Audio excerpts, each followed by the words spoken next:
Talk about a gut punch. An ass hair away from a win, but we walk away with a point. 2-2 at home to Brighton.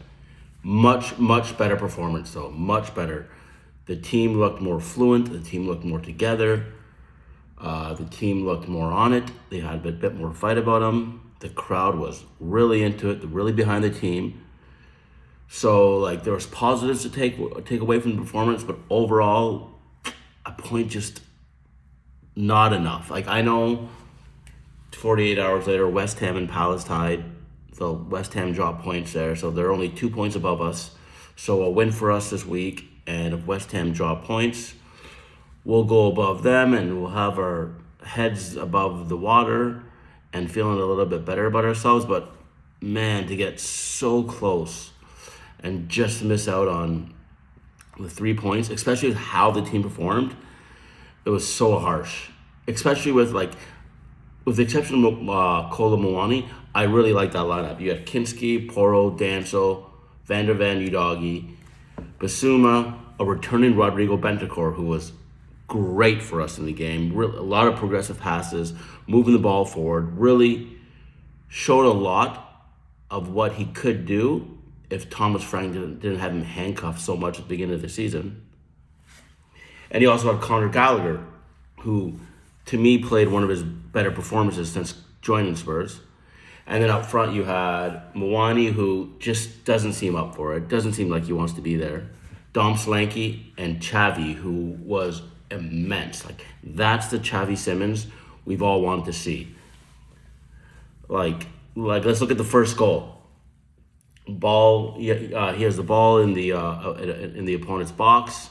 Just a nice little chip pass onto the head of an oncoming Pedro Porro, who just nuts it into the back of the net. 1-0 Spurs. We're all about it. The fans are on their feet. Like, we can feel it. The excitement's in the air, and it's like, okay, like, we're playing exciting football. We're creating chances. Like, moments after, well, I don't know exactly how long, but it wasn't too long after, Xavi had the ball in the box, took it from one foot to the next, and did a nice little dink shot that just the goalie just got fingertips on it and pushed it to the outside of the net. And that would have made it 2-0 going into halftime. And then, like, I think it would have been game, set, match. We would have got the 3 points and we would have been humming. But unfortunately, the goalie made a big save. Moments later, Brighton equalized off an absolute peach of a goal by Matoma. He absolutely took the leather off the ball with that strike. Like, it was like the perfect cross, just the perfect positioning, the perfect strike, the perfect spot to put it in the net. Like, literally, it's one of those goals where it's like, if you get that opportunity 10 times, 1 out of 10 times you're gonna put it in the net like that. Of course, the one time comes against Spurs in the season where just nothing is going our fucking way, and it's just, so that really was a gut punch. And in the second half, you saw Brighton take a bit more control of the game, put a bit more of their own stamp on it, and, I started feeling a little uneasy, like, here we go again. Is this going to be a 2-1, then eventually 3-1? But Spurs got back into it, and nearing the end of the game, obviously Bentancur can't play the full 90, not fully fit.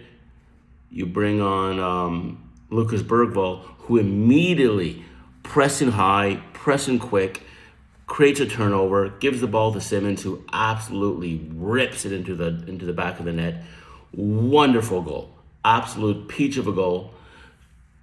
Amazing celebrations. I know there's some people out there saying, over celebration, too early, but, like,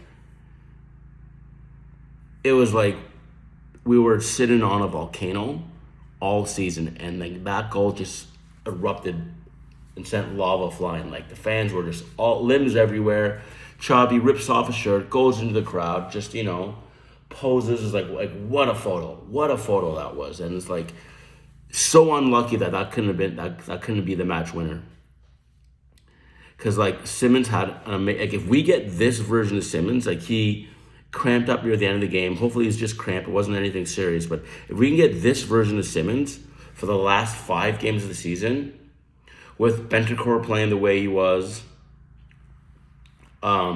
Madison was on the bench. He didn't get on, but if Madison can get back in, get a few minutes here, get a few minutes there, and we can just get humming a bit more, playing the way we played it for a good chunk of that Brighton game, in the games against Wolves, Villa, Leeds, Chelsea, and Everton. Like we can pick up. I think there's a chance we can pick up the points we need that might just keep us safe. Like, there was a lot of good to take from the game. Unfortunately, like in the first half, end of the second, right near the end of the game, Kevin Danso, ball drops to him. Instead of just putting his laces through it, he tries to play it, which I assume, the right decision would have been just to boot the ball into Rosette. But, De Zerbi likes, quick passes and keeping the ball on the ground. So he probably wanted, in his mind, he probably thought, keep the ball on the ground, keep possession. You probably would, that moment of the game, that kind of pressure. Sometimes you just have a brain fart. So Van Heckel takes the ball off him, creates an opportunity, and Brighton score, equalize late.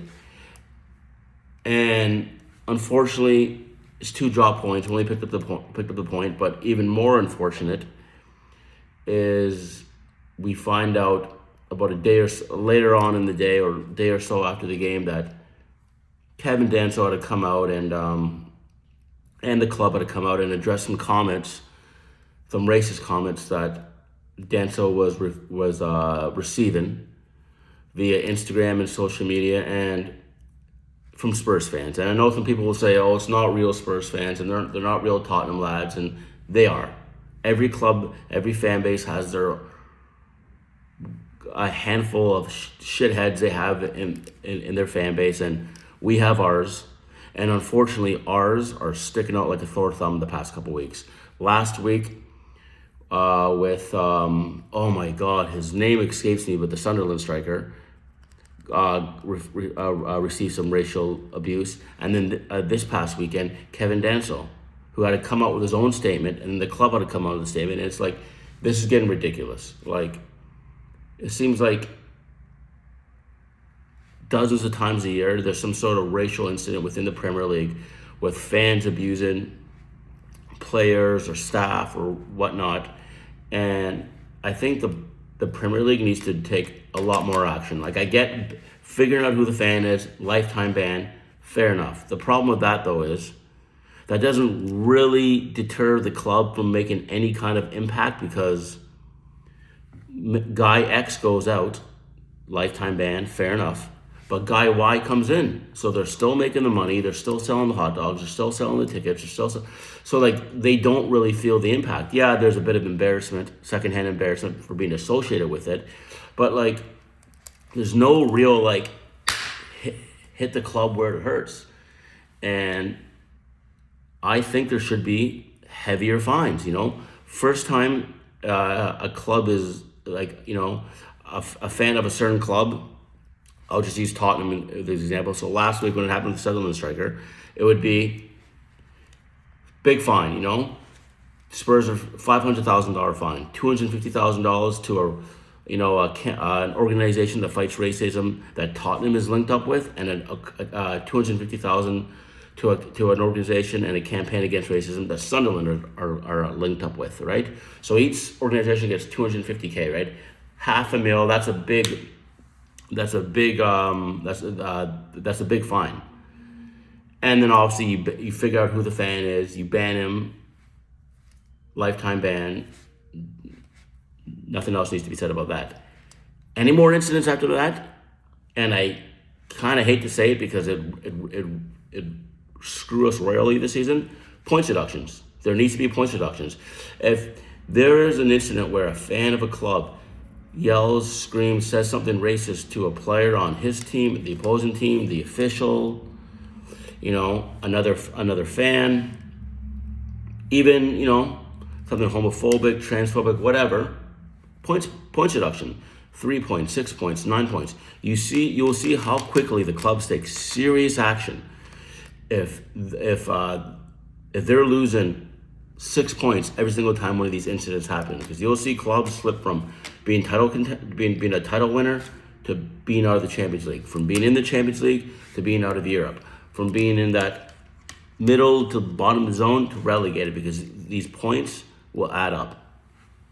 And I know some people, like I brought it up to a couple of people I work with, and I guess one of their, one person they brought up was what's stopping me, for example, from going in and sitting in the Newcastle end, screaming something with a Newcastle shirt on, screaming something racist at a Newcastle player. Oh, Newcastle get the points deductions. Oh, and it just so happens Tottenham benefit from that, or whatever team, right? And I get that, right? You'll have some people who try to like take the piss and try to get an advantage for the club to support, because there's idiots all over this planet. But I mean, you catch the person, a simple investigation into their life, who they are, where they go to school, where they work, their social media, you'll be able to tell, oh, this guy was sitting in the Newcastle home end with a Newcastle shirt, screaming racial obscenities at the Newcastle player or the Sunderland player or the Brighton player or whoever it was. But we looked at his all social medias, and he's wearing Tottenham gear. He's at Tottenham matches. He's promoting Tottenham podcasts and Tottenham YouTube channels.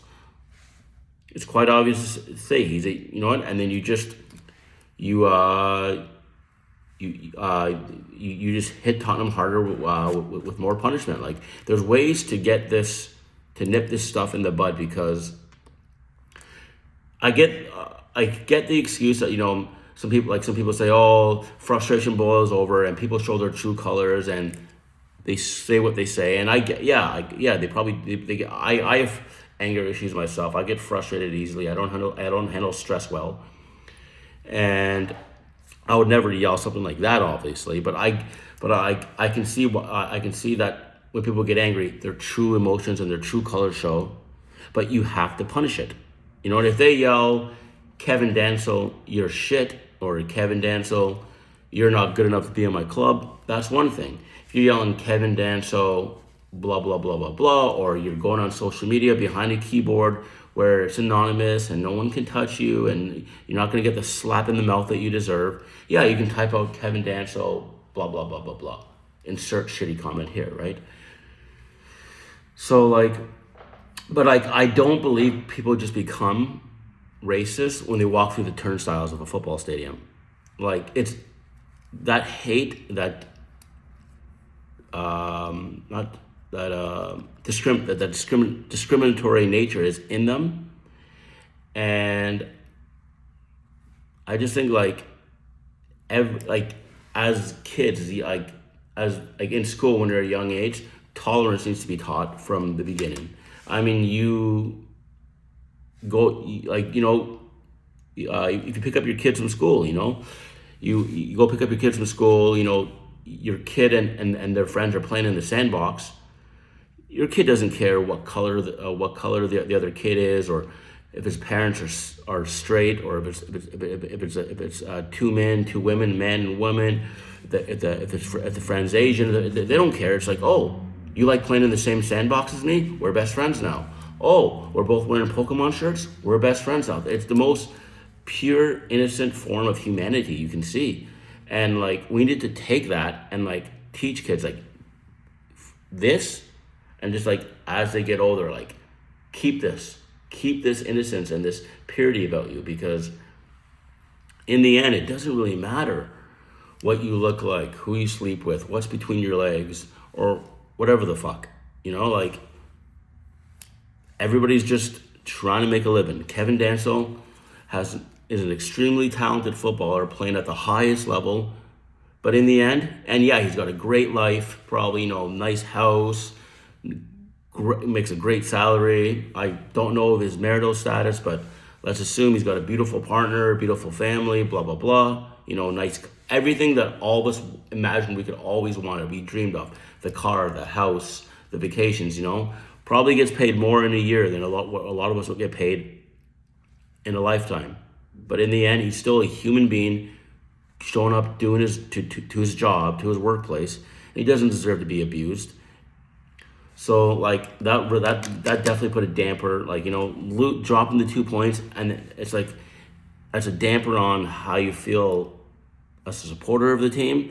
And then you see this Kevin Danso thing a week after the incident with the Sunderland player, and it's just a damper on our fan base, and it's just like we don't need that right now. We need positive vibes, positive spirits. Like going into this weekend, away to Wolves, we struggle against Wolves, but if we can get a win, we're 2 points behind West Ham. We get a win, we go a point ahead of them.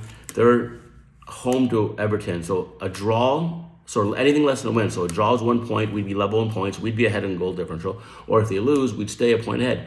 We're out of the relegation zone, right? Yeah, the following week it'd be a trip to Villa Park. Very difficult place to play, but it'd be in the middle of them.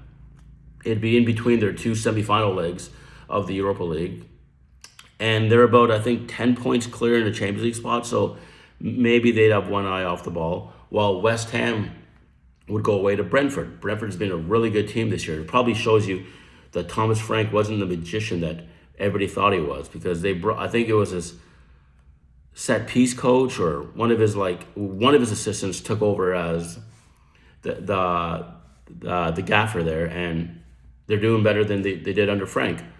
So there's a chance for Tottenham to really just get some momentum going, get the ball rolling, and just try to end this thing on a positive. Anyways, I'm going to wrap this up. I just got off work a bit ago. I'm tired. I need to have a shower. I need to maybe have a cup of tea and then head to bed. So, guys, thank you for watching, listening. Any comments, criticisms, ideas, whatever, drop it in the box below. Like, subscribe, all that good stuff. And until next week, and hopefully we got 3 more points. Come on, you Spurs.